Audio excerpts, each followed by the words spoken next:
Just thinking I'll pick you up at the airport. I'm not sending anybody. Okay, my follow-up has to be, how do you manage disappointment coming from very close friends? How do I manage disappointment coming from where? So betrayal is a part of life. We talked about how to react to situations.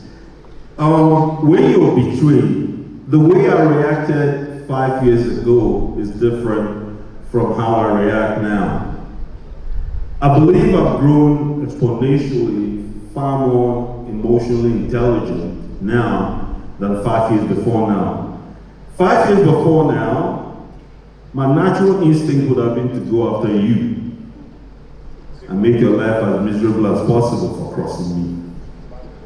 It is what happened, okay? Because then my life was ruled in black and white. I love as much as I dislike.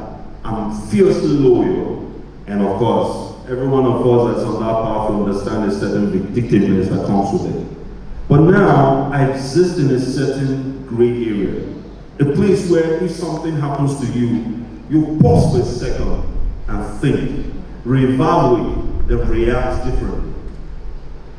This is, I believe, the man that Paulus wanted to be, that you understand how to become that person.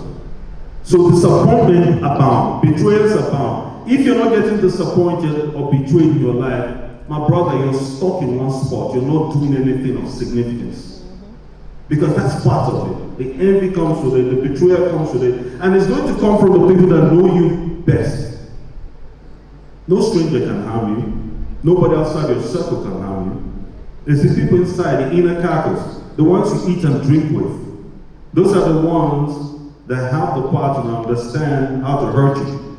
But how do you take it? I'll give you an example. 2 weeks ago, there's somebody that's been with me for 6 years.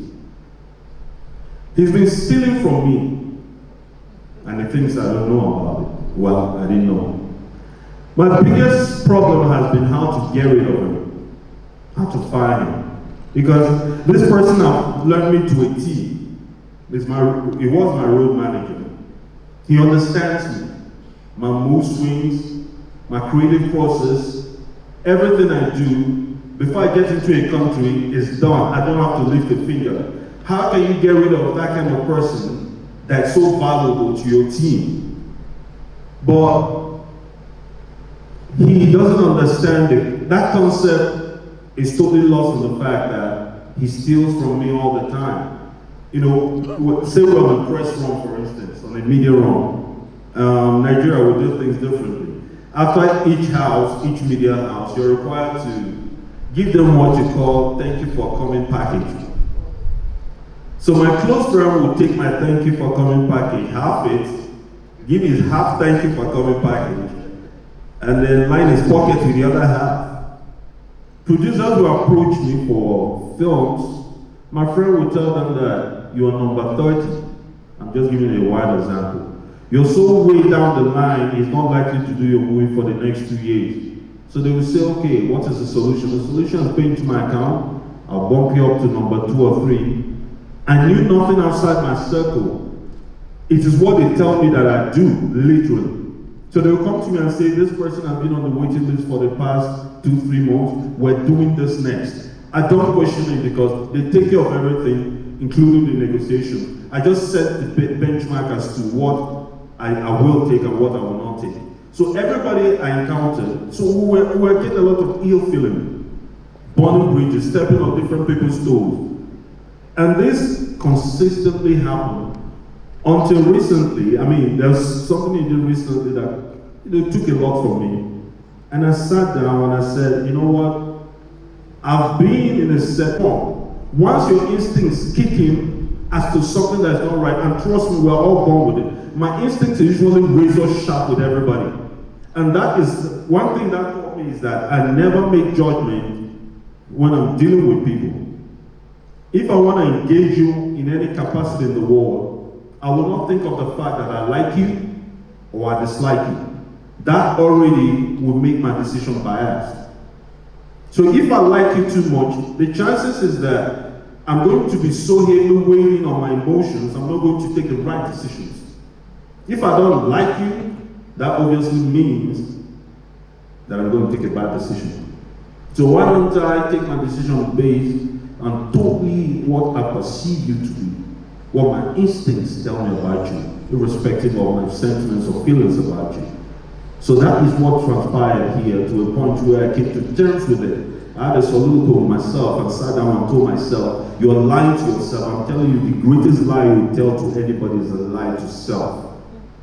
And I told myself, you know this person has been robbing you blind. You love this person. You will take a bullet for this person. But this person has been totally adverse to your cause. It is time to let this person go. As soon as I took that decision, settled them as I thought somebody that's been with me, served my cause for years would, and I let him go. It was like a big weight went off my shoulder, brought in a different set of people to man his position, because he got his whole team also involved in his scams and his schemes. Things changed differently. I'm telling you that it just took a few weeks, things changed for the better. So yes, betrayal is part of it. How to react to it is also part of it. I think I say this. Yeah, so let me take the ladies on first. Okay, so we have to take 2 questions because of time. And someone online said, for IES, we are actually very intentional with the speakers that we bring, being politics, entertainment, business. So since you're an actor, someone's asking, what advice would you give to a young person wanting to go into acting at this time, and how would you advise them to go about it? We spoke about with the gentleman that asked a question earlier about the kind of decision you're taking. Don't be, well, let's be specific to our answers now. Let's tailor make it. Don't be an actor because you think it's a glamorous job. Because you're going to be so woefully disappointed when you come in. There's nothing glamorous about it. When you sit up 2-3 a.m. in the morning filming, or you're made to repeat a certain part 20 times over, or somebody says something totally sadistic about your line because they don't know you enough, then every part of your life is open in the court of public opinion to be judged. You become your judge and jury. Then maybe you have a rethink.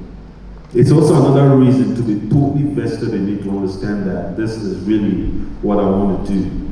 So yes, it's okay to say you want to be one. How to go about it is to convince yourself first.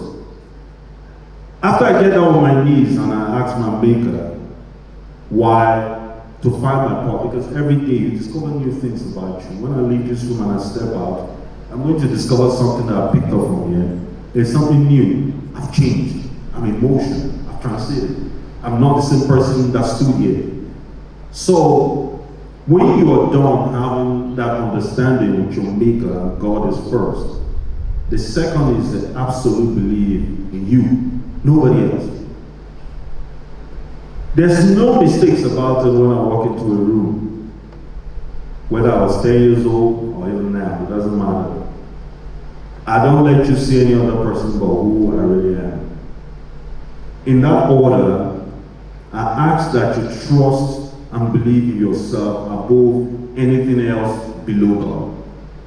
After God, it's not your parents, it's not your friends, not the mentors, it's not the person with the opportunities that were available that will open the doors for you. It is you.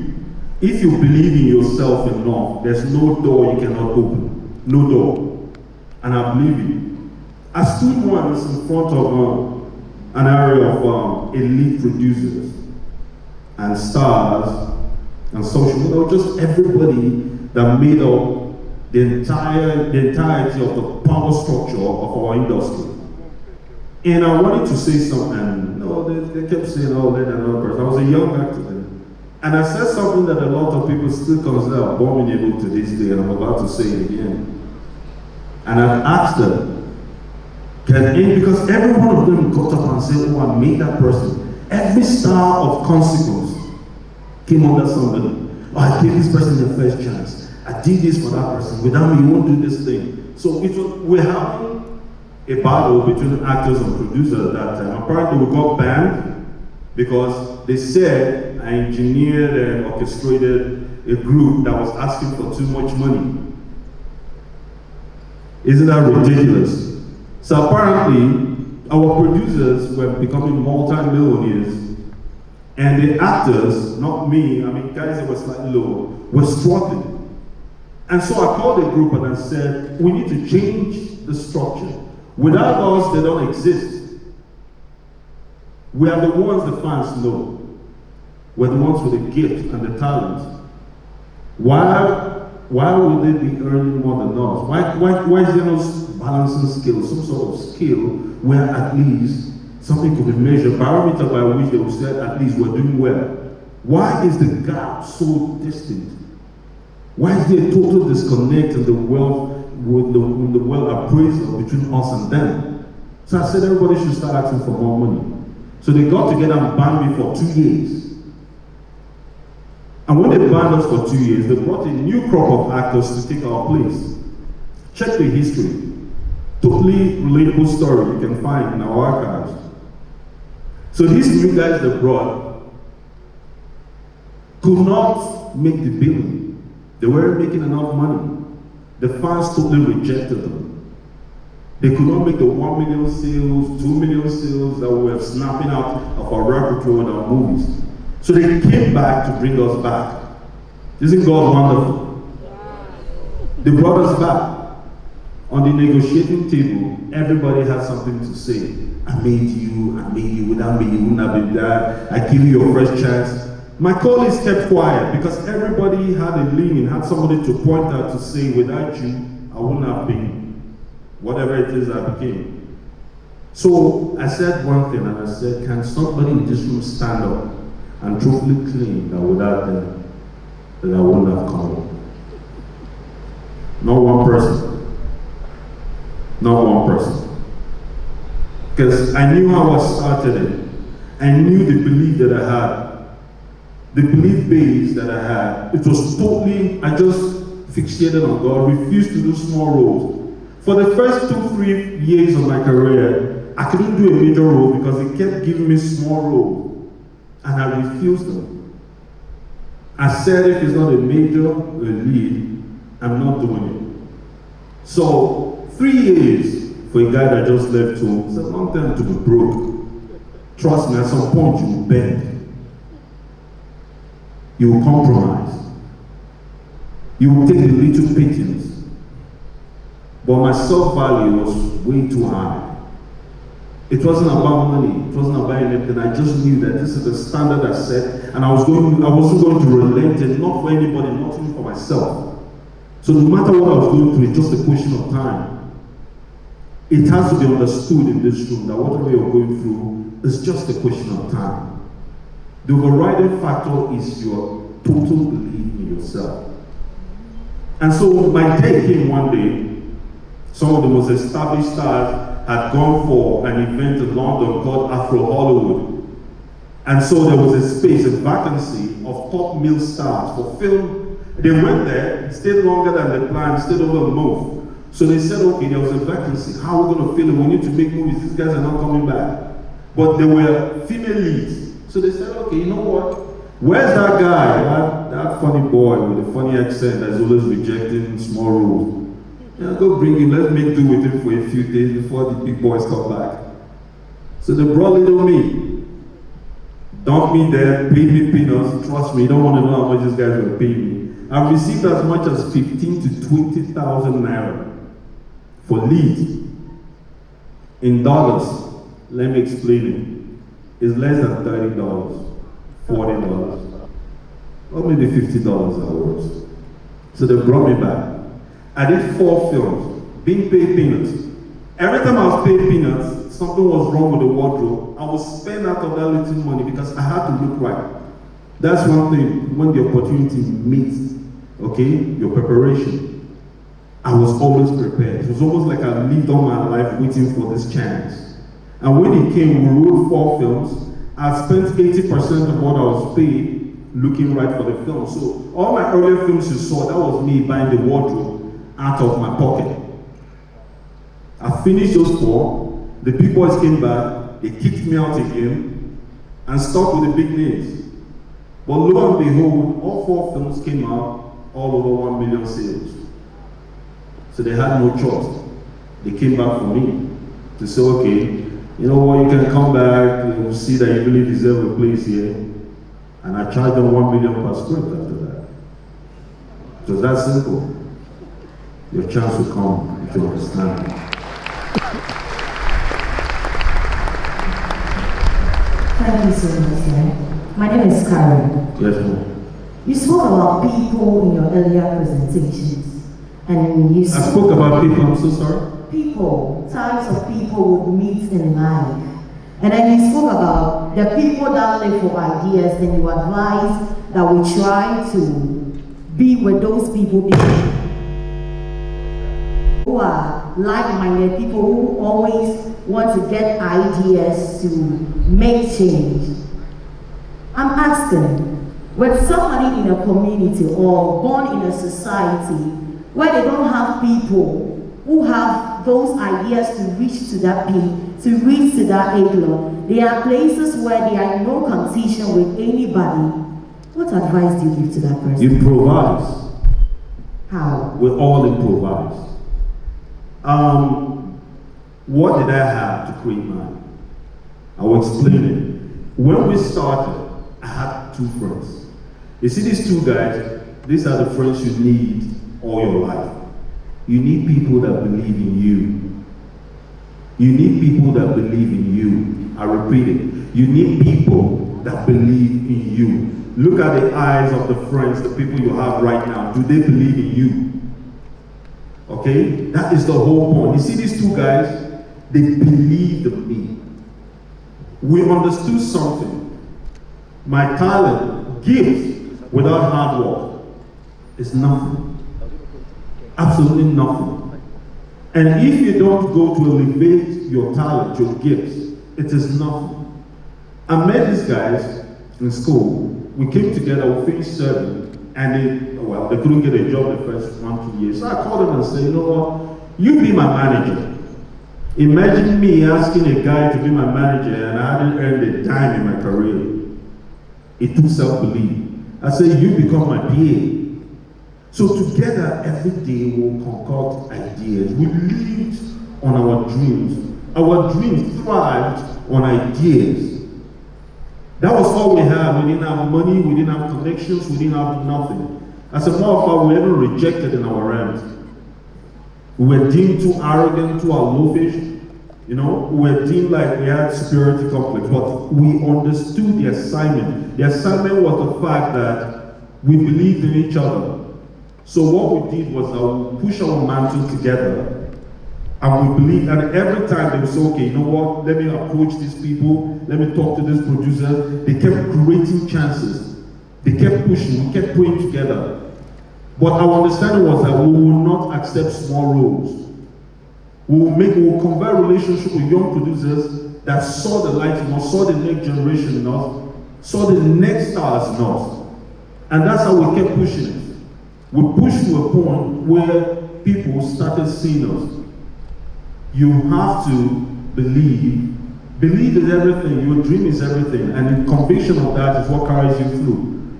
Not everybody is born with a silver spoon. Not everybody is born with a big last name. But a lot of people have made it. The whole status quo of old rich or old money has been totally demystified right now. Millennials are making it everywhere. People are sitting in the confines of their garage or home and becoming millionaires.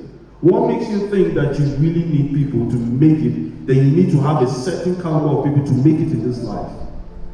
It's a fallacy. It's been demystified a long time ago. This generation has even made a rubbish of it even more. The new cadre of rich, name the first 20 richest men, they were all self-made. So, directly to your question, my dear, please don't look at your background, don't look at your last name, don't look at what's happening around you. As I exist, I'll tell you how I do it. I am deaf, blind, mute to what every other person is doing around me. I don't care. My agenda is my purpose. It is the people around me. Those are the people I carry my thinking. I don't care if somebody's buying a Rolls Royce next to me. I don't care if somebody has $200 million next to me. It doesn't matter. It's never mattered to me. The point is that, am I putting in my best every day? Do I wake up every day imbued with my dreams and my aspirations? Am I working out to that goal? Am I being a great father, uncle, brother, friend to people around me? Am I serving humanity in a certain cause with my gifts? These are questions you ask yourself. It's not about, latching on to some ready-made background before you make it in life. No, my dear, it doesn't work that way anymore. Have ideas. Make sure the ideas are authentic and they will serve humanity in some cause, or at least at the very least solve a problem. Believe in it. Chase it. Pray about it every day. Give it up to God. He's the maker of all things. At the end of the day, surround yourself with people that really believe in you. I keep hammering on it because I know that I won't have been nothing without those two guys. We dreamt together. We started together. We pushed our agenda together. We became successful together. Then they veered off to handle other things. We own 4 businesses together. We've remained steady friends together because we've been through the highs and the lows. Who are the people around you? Who are the people that are telling you in your ear that you can't become on earth because you don't have the right last name or don't belong to the right family? I think it's a lie. The truth is really simple. All right. I think finally, you just released your latest book. Yes, sir. Can you talk about it? During the course of the pandemic, my son and I, we found ourselves in Paris. We wanted to go to Disney. I was a spoiling 13-5 and I thought, hey man, let's hang out. We got to Paris, the whole world shut down. It was the middle of the pandemic and everything shut down literally. We ended up spending 6 months in Paris without going home. So in that time, children, they're resilient. They are easy to, they're social butterflies. It was getting on well, making friends up and down. And the adults that was forced to stay in one space, and I was struggling with depression, as we all were at that time. And at that time, I decided everything I've experienced in my life brought me to this point. I've become totally fearless in everything I do. This is the first time in a long time in my life I was expressing fear, feeling fear for him, for me, for the world. So I didn't know what to do. So in the middle of that, I needed to take that emotion, translate it, and put it somewhere. And that's what birthed this book, The Gift and the Odds. How to find your gifts in every odd part of your life. I wrote 15 series of this book.